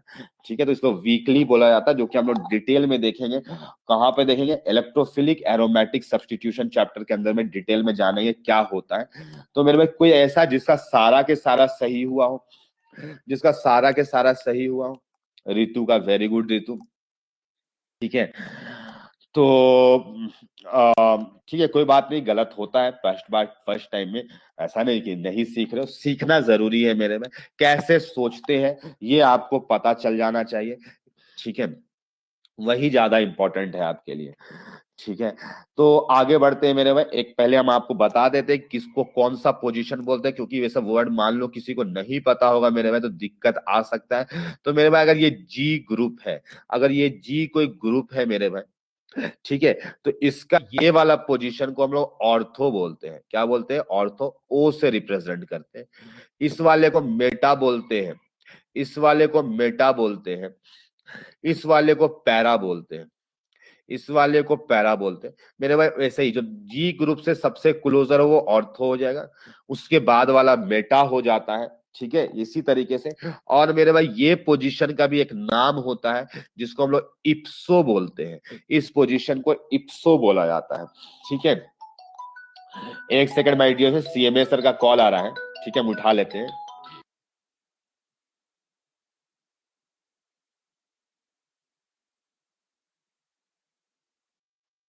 ठीक है, अब इसी को हम लोग आगे बढ़ाते हैं। तो इसके बारे में अब कुछ नोट करने लायक बातें लिखेंगे, नोट करने लायक बातें लिखेंगे। ठीक है, कि इस पे हम लोग क्या क्या इंपॉर्टेंट कंक्लूजन्स निकालते हैं वो हम लोग समझेंगे अब। ठीक है, तो मेरे भाई सबसे पहला बात ये है कि प्लस M ग्रुप जो है वो इंक्रीज करता है इलेक्ट्रॉन डेंसिटी। मेरे भाई हमको कोई बताएगा कि बेंजीन रिंग में प्लस M ग्रुप कहां कहां पे इलेक्ट्रॉन डेंसिटी बढ़ाएगा? क्या सारे पोजीशन में बढ़ा रहा है या कुछ सर्टेन, कुछ स्पेसिफिक पोजीशंस में बढ़ा रहा है? यस, रितु का जवाब आया कि ऑर्थो और पैरा में बढ़ता हुआ दिखाई दिया। यस, हम क्या दिखलाए थे मेरे भाई? निगेटिव चार्ज कहां कहां पर आएगा? तो ऑर्थो और पैरा पे आएगा केवल। तो यस, उसी तरीके से माइनस M ग्रुप जो था वो कहां पे घटा रहा था? वो भी ऑर्थो पैरा में घटा या बढ़ा, जो भी हो रहा है वो सब ऑर्थो पैरा पोजीशन पे हो रहा है। तो मेरे भाई हम लोग लिखेंगे plus M group, plus M group increases electron density, increases electron density at ortho and at ortho and para positions। ठीक है, प्लस M ग्रुप जो होता है मेरे भाई ये ऑर्थो और पैरा पे बढ़ाता है, और मेरे भाई निगेटिव चार्ज जितना ऑर्थो में आया उतना ही पैरा पे आता है। ठीक है, with with ortho equal to para, with ortho equal to para. मेरे भाई उसके अलावा ऑर्थो जो होता है बराबर होता है, ऑर्थो पैरा का क्या होता है, इक्वल इफेक्ट होता है। तो प्लस एम ग्रुप इंक्रीज करेगा इलेक्ट्रॉन डेंसिटी कहां कहां पर, ऑर्थो पे पैरा पे। ऑर्थो और पैरा बराबर होता है, ऑर्थो और पैरा बराबर होता है माय डियर स्टूडेंट। ठीक है, तो यहां तक हो गया माय डियर स्टूडेंट। अब आगे बात करते हैं second number point, second number point बात करते हैं। ठीक है, अब क्या चीज है यहां पर, माइनस एम ग्रुप के बारे में।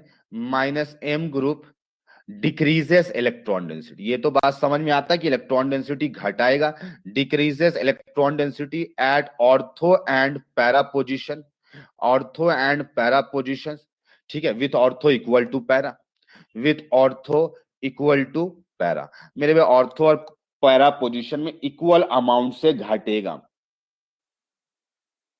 ऐसा कुछ हम बोले हैं जुबैक, अगर नहीं बोले इसका मतलब ऐसा कुछ भी नहीं है, ऐसा कुछ भी नहीं है। वो डिपेंड करेगा कि किस टाइम के लिए कौन ज्यादा स्टेबल है, कौन बढ़िया है, कौन खराब है।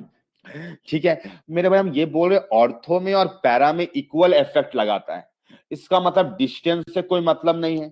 तो मेरे भाई हम लिखेंगे अगला पॉइंट कि मेसोमेरिक इफेक्ट जैसे इंडक्टिव डिस्टेंस पर डिपेंड करता था। ठीक है, तो mesomeric effect is independent of, is independent of distance, independent of distance. Mesomeric effect जो है ये डिस्टेंस इंडिपेंडेंट है, डिस्टेंस इंडिपेंडेंट है। ठीक है माय डियर स्टूडेंट्स, तो यहां पर आपको बात समझ में आना चाहिए कि ये मेसोमेरिक इफेक्ट जो है ये डिस्टेंस इंडिपेंडेंट होता है, ये डिस्टेंस इंडिपेंडेंट होता है। ठीक है, तो ये सारी लाइंस आपको अच्छे तरीके से क्लियर होनी चाहिए, बिल्कुल जरा सा भी कंफ्यूजिंग नहीं होना चाहिए मेरे भाई। ठीक है, अच्छा मेरे भाई अब हम अगला बात करने जा रहे हैं कि एक दिन बहुत पहले हम आपको लिखाए थे कि इलेक्ट्रॉनिक डिस्प्लेसमेंट इफेक्ट में ज्यादा इलेक्ट्रॉन किस में डिस्प्लेसमेंट होता है, क्या वो इंडक्टिव में होता है या मेसोमेरिक में होता है, किस में होता है। तो आप लोग जवाब दिए थे उस दिन कि सर मेसोमेरिक में होता है, रेजोनेंस पे होता है, क्योंकि वहां पे पाई इलेक्ट्रॉन्स का डिस्पर्जन होता है, पाई इलेक्ट्रॉन्स डिस्पर्स हो रहे होते हैं, जो कि लूजली हेल्ड होते हैं तो ज्यादा डिस्पर्जन हो जाता है। तो मेरे भाई यहां पर क्या चीज है, generally generally generally mesomeric effect, generally ऐसे लिखो मेरे भाई, plus M effect dominates over minus I effect. तुम कहो सर क्या लिख रहे हो, हाँ मेरे भाई मेसोमेरिक ये तो सबको पता है कि मेसोमेरिक सबसे तगड़ा होता है, लेकिन हम अब बात करने जा रहे हैं जनरली लिखे हैं मेरे भाई। प्लस एम इफेक्ट जो होता है डोमिनेट कर रहा होता है मेसोमेरिक इफेक्ट पर। हाँ, for the rate of attack of electrophile, rate of attack of electrophile and site of attack and site of attack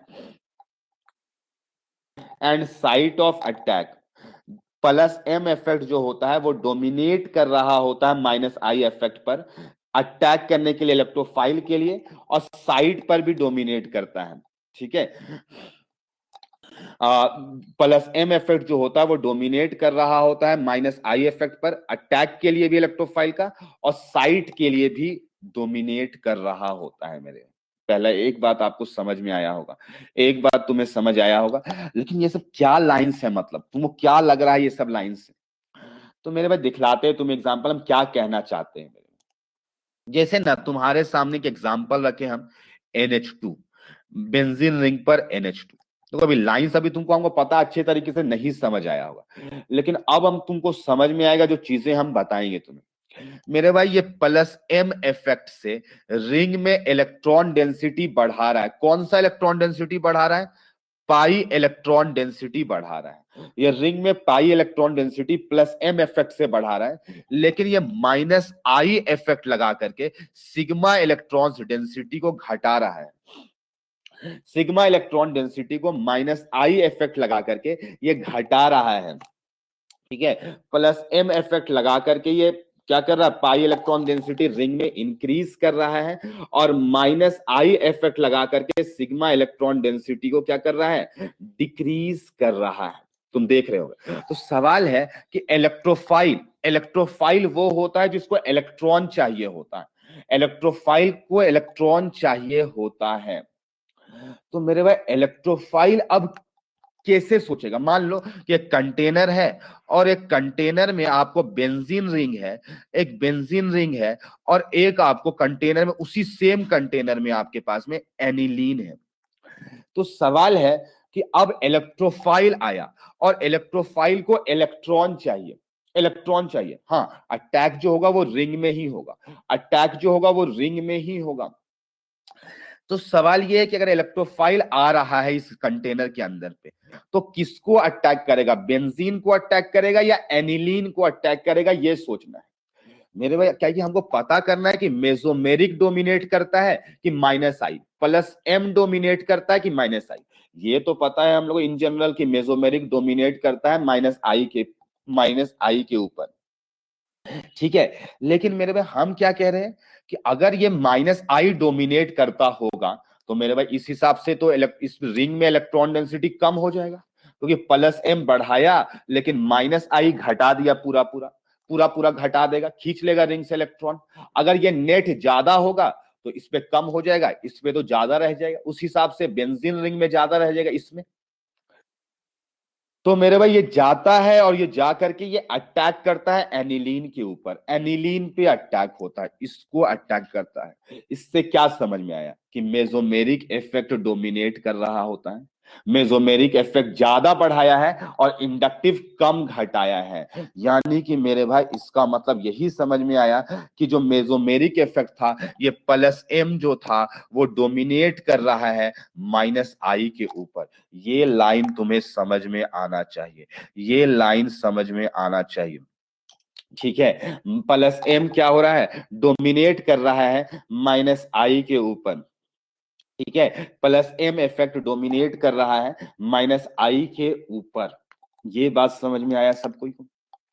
लेकिन मेरे भाई जनरली लिखा हुआ है, इसका मतलब क्या चीज है मेरे भाई, इसका मतलब कुछ ना कुछ गेम है, कुछ ना कुछ गेम है जिसको हम नोट का पॉइंट नंबर 5 में आपके सामने पुट कर रहे हैं, नोट का पॉइंट नंबर के साथ में अटैक कर रहे हैं मेरे भाई। While while in case of halobenzene, मेरे भाई हेलोबेंजीन के केस में जब हेलोजन लगा रहता है मेरे भाई, ठीक है, इलेक्ट्रोफाइल इलेक्ट्रोफाइल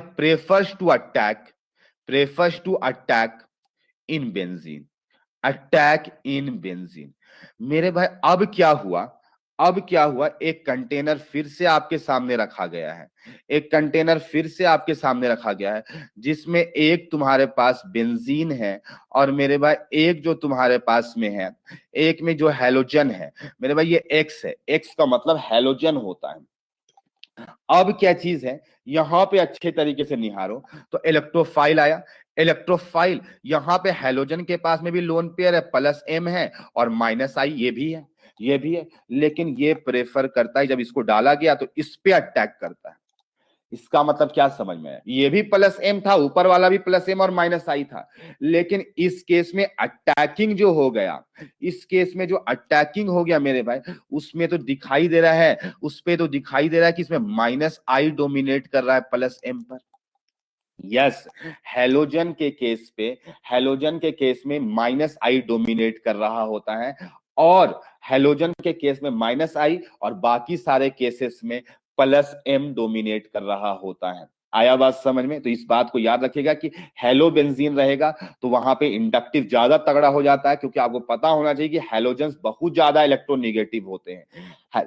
हेलोजन्स जो होते हैं बहुत ज्यादा इलेक्ट्रोनिगेटिव होते हैं तो ज्यादा माइनस आई कर लेते हैं, लेकिन ये सब उतना ज्यादा इलेक्ट्रोनिगेटिव नहीं होते तो उतना ज्यादा माइनस आई नहीं कर पाते हैं। और मेरे भाई यहाँ पे क्या होता है, प्लस एम, यहाँ पर क्या चीज होता है मेरे में कि इंडक्टिव बहुत ज्यादा डोमिनेट करने लगता है। हाँ, यहाँ पे लिखने जा रहे और आगे, prefers to attack in benzene for the rate of attack, for the rate of attack of electrophile, rate of attack of electrophile and हाँ, for the rate of attack of electrophile minus I dominate कर रहा होता है plus M को, लेकिन for the site of attack, किस site पे attack होगा मेरे भाई, उस केस में प्लस एम डोमिनेट करता है। अब तुम कहोगे सर ये क्या मतलब हुआ, ये लाइन का मतलब समझ ही में नहीं आ रहा है, क्या मतलब है मेरे भाई, इसके लाइन का मतलब अभी हम समझेंगे। इस लाइन का मतलब अगर हम समझेंगे, जैसे आपके सामने में यहाँ पे फ्लोरोबेंजीन है और आपको अब इलेक्ट्रोफाइल लगाना ही है इस, यानी जब बेंजीन था और हेलोबेंजीन था, बेंजीन था और हेलोबेंजीन था, तब तो अब बेंजीन को सिलेक्शन किए। लेकिन मेरे भाई अगर केवल हेलोबेंजीन रहता, अगर ये रहता ही नहीं बेंजीन, तब तो मजबूरन अटैक तो इलेक्ट्रोफाइल इसी को करता, तब तो मजबूरन इसी को अटैक करता।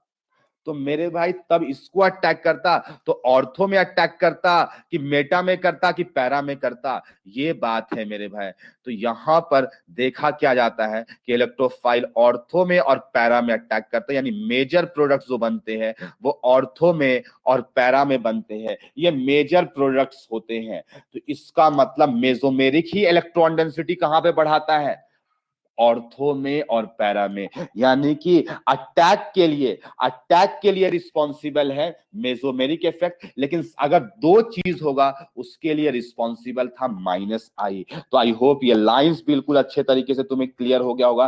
किसी को रत्ती भर भी डाउट है तो तुम्हें पूछ लो मेरे से। क्लियर है यस या नो, क्लियर है यस या नो, ठीक है। तो यहां पर एक कंफ्यूजन था जो कि हम दूर कर दिए आपके सामने। ये अब एकदम रत्ती भर भी डाउट नहीं आना चाहिए, बिल्कुल जरा सा भी डाउट नहीं आना चाहिए मेरे भाई। हाइपर कॉन्जुगेशन भी आज स्टार्ट कर देते हैं, हाइपर कॉन्जुगेशन भी हम लोग समझ लेते हैं इसके आगे, ठीक है, क्योंकि अपने पास में अभी टाइम है 10 से 15 मिनट, तो उस पे हम लोग हाइपर कॉन्जुगेशन भी पढ़ लेते हैं और नेक्स्ट क्लास में फिर हाइपर कॉन्जुगेशन कंप्लीट भी करेंगे और उससे रिलेटेड बहुत सारा प्रश्न भी हम लोग फिर अब डिस्कशन की तरफ। अब मेन जो कॉन्सेप्चुअल पार्ट था जीओसी का ये हाइपर कॉन्जुगेशन ही तक है और बाकी सारा सिर्फ क्वेश्चन पर बेस्ड है, ठीक है, इसी का एप्लीकेशन पार्ट आएगा, ठीक है। तो अगला जो टॉपिक है वो है हाइपर कॉन्जुगेशन, हाइपर कॉन्जुगेशन, ठीक है, शॉर्ट में इसे HC लिखा करेंगे, HC लिखा करेंगे, ठीक है। हाइपर कॉन्जुगेशन में क्या होता है मेरे भाई, तो यहाँ पे समझते हैं इसको कैसे क्या हुआ। तो माय डियर स्टूडेंट, यहाँ पर हम तुम्हारे सामने एक मिथाइल बेंजीन ले रहे हैं, एक मिथाइल बेंजीन ले रहे हैं, तुम्हारे सामने हम एक इथाइल बेंजीन ले रहे हैं, तुम्हारे सामने इथाइल बेंजीन ले रहे हैं, तुम्हारे सामने हम आइसोप्रोपाइल बेंजीन ले रहे हैं, आइसोप्रोपाइल बेंजीन ले रहे हैं, और तुम्हारे सामने टर्शियरी ब्यूटाइल बेंजीन ले रहे हैं, और तुम्हारे सामने टर्शियरी ब्यूटाइल बेंजीन ले रहे हैं। ये एक कंटेनर में बंद कर दिए, ये एक कंटेनर में बंद कर दिए, तीनों का हम नाम लिख देते हैं यहाँ पे। इसका नाम है मिथाइल बेंजीन, इसका नाम है मिथाइल बेंजीन, इसका नाम है इथाइल बेंजीन, इसका नाम है आइसोप्रोपाइल बेंजीन, इसका नाम है आइसोप्रोपाइल बेंजीन। वीडियो कट रहा है, वीडियो लैग कर रहा है, वैसे तो यहाँ पे हमें बिल्कुल ब्लू ब्लू दिखाई दे रहा है, बिल्कुल ब्लू ब्लू ब्लू ब्लू दिखाई दे रहा है। सर ब्लर भी हो गया। एक बार देखो, सबके साथ में ऐसा हो रहा है या किसी पार्टिकुलर के साथ में हो रहा है? यस सर हो रहा है। सबके साथ में हो रहा है। तो एक बार हम रिफ्रेश करते हैं पेज को, एक बार हम रिफ्रेश कर लेते हैं माय डियर स्टूडेंट्स।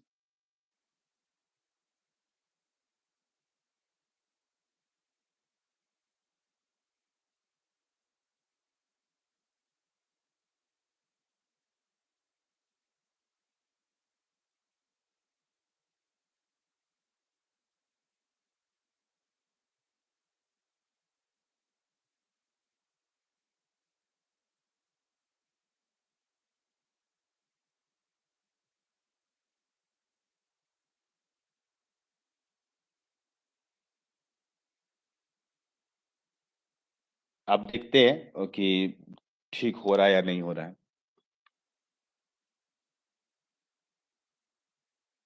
अब देखो तो एक बार वीडियो को, अभी आएगा वीडियो तो बताना फिर कि ब्लर कम हुआ या फिर वैसा ही कुछ है।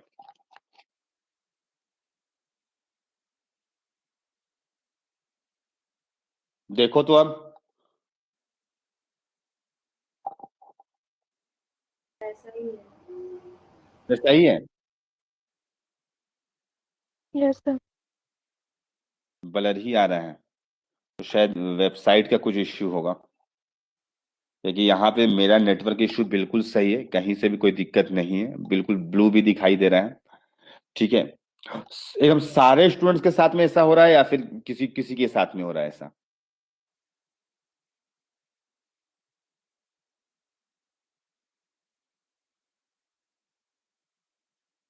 सबके साथ में ही हो रहा है, सबके साथ में ही हो रहा है। सर आपका वॉइस ठीक है बट वीडियो ब्लर हो रहा है। बहुत ज्यादा ही ब्लर है या फिर पढ़ने लायक है कि 10 मिनट पढ़ सकते हो?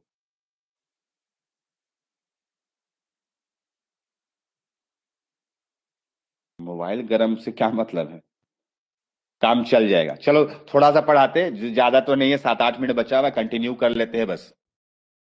इसका नाम है आइसोप्रोपाइल बेंजीन और इसका नाम है tertiary butyl benzene, tertiary butyl benzene.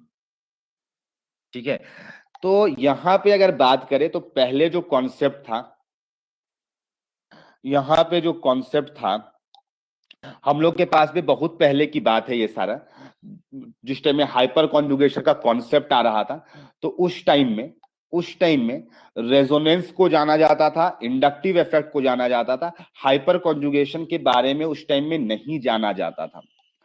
तो क्या हुआ मेरे भाई कि यहां पर जब देखा गया तो देखा क्या गया कि यहां पर जब इलेक्ट्रोफाइल को भेजा गया, तो इलेक्ट्रोफाइल को जब भेजा गया तो अटैकिंग, सबसे पहले अगर इसका नाम दे दे ए बी सी और डी, तो रेट ऑफ अटैक ऑफ जो इलेक्ट्रोफाइल आया, ठीक है, ठीक है, तो अगर हम लोग अगर according to plus I effect देखे तो प्लस आई सबसे ज्यादा इसका होता है, याद करो इसका ऑर्डर में देखे थे प्लस आई इफेक्ट, तो rate of attack of electrophile क्या होना चाहिए, rate of attack of electrophile should be, मेरे भाई rate of attack of electrophile क्या होना चाहिए, शुड बी क्या होना चाहिए कि डी सबसे ज्यादा, फिर सी, फिर बी और फिर A, according to plus I effect, ये होना चाहिए। प्लस आई इफेक्ट के हिसाब से ये होना चाहिए डी सी बी ए, ये ऑर्डर होना चाहिए, क्योंकि उस टाइम में प्लस आई जाना जाता था, तो प्लस आई के हिसाब से ये होना चाहिए। लेकिन experimentally experimentally order of rate of attack of electrophile क्या आता है, अटैक ऑफ इलेक्ट्रोफाइल क्या आता है मेरे भाई एक्सपेरिमेंटल, इसका ऑर्डर रिवर्स आ जा रहा था, इसका ऑर्डर रिवर्स आ रहा था। ठीक है, लेकिन अकॉर्डिंग टू विच इफेक्ट साइंटिस्टों को मालूम नहीं था, ये बात साइंटिस्टों को मालूम नहीं था, क्योंकि उस टाइम में हाइपर कॉन्जुगेशन का उतना बड़ा रोल नहीं था जो लोग जान पाते उस टाइम में कि हाइपर कॉन्जुगेशन नाम का भी कुछ चीज होता है। तो मेरे भाई इसको किस तरीके से एक्सप्लेन किया गया कि यहां पे जब देखा गया कि आखिर इसमें ज्यादा क्यों है, इसमें ज्यादा क्यों हो रहा है, मिथाइल बेंजीन में आखिर ज्यादा क्यों है rate of attack of electrophile, इस सब में क्यों कम है, तो देखा गया कि इसमें कार्बन, इसमें भी कार्बन, इसमें भी कार्बन, इसमें भी कार्बन, लेकिन यहां पे हाइड्रोजन का नंबर्स ज्यादा था, इसमें हाइड्रोजन का नंबर कम। जैसे जैसे हाइड्रोजन का नंबर कम हुआ है वैसे वैसे rate of attack of electrophile भी डिक्रीज कर रहा है, rate of attack of electrophile भी डिक्रीज कर रहा है।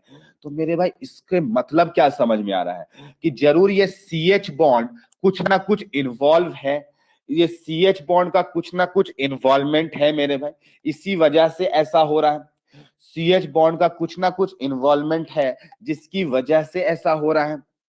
तो मेरे भाई इसको कैसे एक्सप्लेन किया जा सकता है, ये बेंजीन रिंग है मेरे भाई, ये बेंजीन रिंग है, और यहाँ पे इस तरीके से पाई बॉन्ड्स है, और यहाँ पे देखो तो ये कार्बन sp हाइब्रिडाइज्ड है, ये कार्बन sp3 हाइब्रिडाइज्ड है, ये कार्बन sp3 हाइब्रिडाइज्ड है, और sp3 ऑर्बिटल का शेप कैसा होगा मेरे भाई, इस टाइप से होगा, ऐसा होगा, और हाइड्रोजन का 1s होगा, ऐसा होगा मेरे भाई, और यहां पे इस कार्बन का जो होगा ये p ऑर्बिटल। तो ऐसे इसको एक्सप्लेन किया जा सकता है कि जरूर इसके और इसके बीच में कुछ ओवरलैपिंग हो रहा है, और सिंस ये सिग्मा बॉन्ड है तो इसका रोटेशन होगा तो कभी ये वाला कार्बन हाइड्रोजन बॉन्ड ओवरलैपिंग करेगा इसके साथ में, और ये देखो यहां पे ये सिग्मा बॉन्ड है, कार्बन का भी ऑक्टेट कंप्लीट है, हाइड्रोजन का भी ड्यूप्लेट कंप्लीट है। मेरे भाई ये इलेक्ट्रॉन ले नहीं सकता है, ये केवल सिग्मा, ये दोनों का कंप्लीट है सब कुछ, तो ये केवल दे सकता है, यानी केवल सप्लाई होगा इलेक्ट्रॉन का, ये फुलफिल्ड है। CH बॉन्ड में जितना इलेक्ट्रॉन, 2 इलेक्ट्रॉन होना चाहिए वो 2 है, तो ये केवल दे सकता है, ले नहीं सकता। तो ये CH बॉन्ड एक बार ये वाला देगा, फिर ये बॉन्ड रोटेट करेगा तो फिर ये वाला देगा, और फिर ये वाला देगा, इस तरीके से देता होगा। और मेरे भाई इसी वजह से रिंग का इलेक्ट्रॉन डेंसिटी इंक्रीज कर रहा है, इसी वजह से रिंग का इलेक्ट्रॉन डेंसिटी इंक्रीज कर रहा है। और मेरे भाई सच ऐसा कुछ होता होगा, सच कुछ ऐसा होता होगा मेरे भाई कि इस रिंग में, और यहाँ पे जो C3 बॉन्ड H का है, ये जो हमें एक सिंगल बॉन्ड लग रहा है, ये अगर इलेक्ट्रॉन दे देगा दो में से कुछ, तो अब ये सिंगल नहीं रहेगा, सिंगल से कम रहेगा, सिंगल से कम रहेगा। और मेरे भाई इसमें रिंग में इलेक्ट्रॉन डेंसिटी बढ़ेगा, इसमें पार्शियल माइनस चार्ज आएगा, और ये हाइड्रोजन अपना इलेक्ट्रॉन्स देगा तो इसके ऊपर कुछ पार्शियल प्लस चार्ज आएगा। हाँ, कार्बन का बराबर रह जाएगा क्योंकि इधर से लेकर के इधर दे रहा है।